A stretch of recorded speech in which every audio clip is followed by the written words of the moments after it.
I recently went to a meeting of my fellow national secretaries and secretary generals of similar organisations across Europe. And of course the question of Brexit came up in the conversation. And whilst our position is very much a matter of saying, well, this is a matter for the individual citizen to make their mind up about, they certainly came across as being very concerned about disruption to economic supply chains and the introduction of possible barriers to trade, both in terms of what we buy from the rest of Europe. I mean, motor cars is a very good example, and food.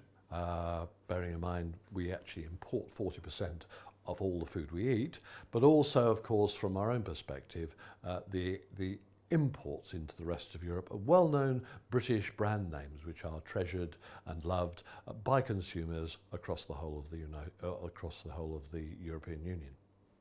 After our meeting, I was travelling back to the airport with my Spanish colleague, and we were talking about the general situation in relation to the Spanish economy.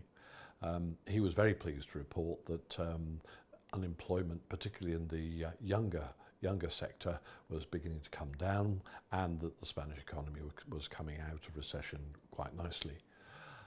The big issue, I suppose, is the concern that the Spanish have about any disruption to the significant trade in agricultural products, fresh produce, and other similar, and fruit and vegetables which come from Spain into the UK economy, and the potential for any exit of the UK from the EU to then cause obstructions into that supply chain.